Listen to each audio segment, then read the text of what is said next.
Hey, ¿qué tal talimaníacos? El día de hoy les traigo un video donde hablaremos de los autos de antes y de los autos de fantasía de hoy en día, y si digo que son de fantasía es porque sí es verdad, ya que antes todo en los coches era hecho con una función específica y no como hoy simplemente de fantasía solo para aparentar algo que no son o para adornar el coche, sino niego que hoy en día se puede decir que son mucho más seguros los carros a comparación de los de antes, y de esto me refiero de coches de a partir de los años 60 hasta los 80.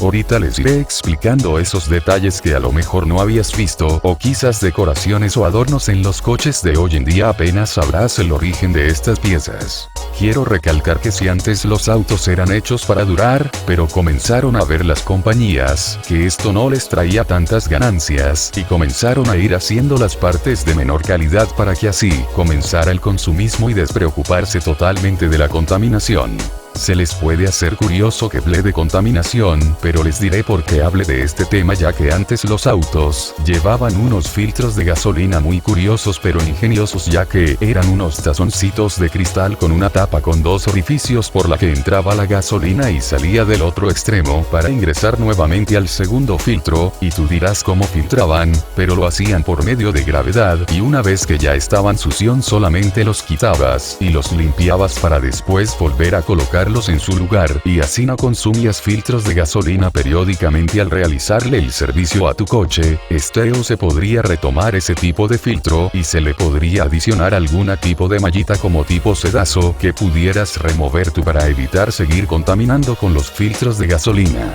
Otro dato curioso pero ahora del icónico bochito, no sé si llegaste a notar dos palanquitas ubicadas al lado del freno de mano, quizás nunca supiste para qué eran o para qué servían, y a lo mejor has notado que estos pequeños sedanes son unos consumidores incomparables del alimento de tu bebé Gerber, y digo esto porque todo bocho es el orgulloso portador de dos tapitas de Gerber en su tolva de la turbina que llevan para enfriar su motor, y dirás tú que para qué le hicieron esos agujeros en la tolva si los va a tener tapados, pero la verdad es que estos agujeros y las dos palanquitas tienen una gran relación, ya que en esos agujeros iban unas mangueritas que salían de la tolva de la turbina, abrazaban parte de los tubos de escape y después ingresaban a la cabina del bochito por la parte de abajo del asiento de los pasajeros de atrás, y dirás que para qué podrían servir, pero te diré que estos eran el sistema de calefacción de bochito, muy ingenioso, que utilizaba el clor del motor y escapes, además de aprovechar el flujo de aire caliente a través de las mangueras hasta la cabina. Una vez que hubieras accionado esas dos palanquitas que se encontraban al lado del freno de mano, muy curioso, ¿verdad? Este bochito es portador de algunos mitos como el de la media en lugar de la banda en el generador, pero luego hablaremos de este dato. Otro detalle que antes tenían es como toda parte decorativa que ponían, o mejor dicho toda pieza que cumplía una función, veían la forma en que no desentonara con la estética del vehículo, y mejor ejemplo que el tapón del tanque de la gasolina del famosísimo Ford Mustang, que en sus inicios se encontraba en la parte trasera exactamente entre las dos calaveras. Si esa pieza redondita no era un adorno, era el tapón de la gasolina, al igual que el Ford Maverick también lo tenía en el mismo lugar, y nada que ver con los Mustang nuevos de hoy en día, que esta pieza es completamente de uso decorativo y no cumple con ninguna función alguna.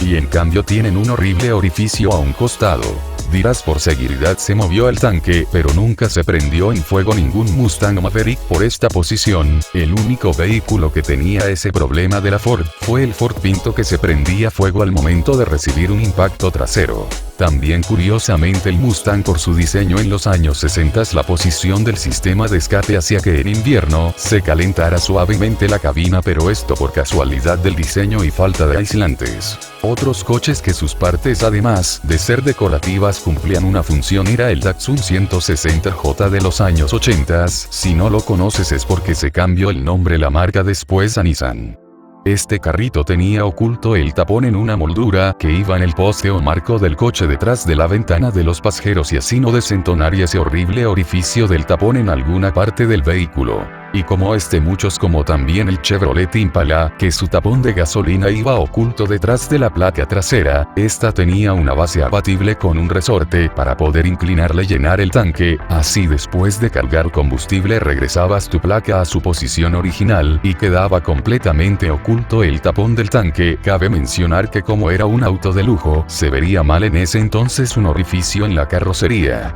Y para terminar, el famoso Jeep Wiris de los años 40, entre todas sus peculiaridades era que podías utilizar uno de los faros delanteros para aluzarte y leer un mapa en la oscuridad en el cofre del vehículo, esto si eras un soldado. Hoy en día los vehículos están hechos para durar unos cuantos años y los tengas que reemplazar por otro, y esto con puro fin del consumismo. Tienen más tecnología pero ya salen con fecha de caducidad, o mejor dicho ya cuentan con obsolencia programada.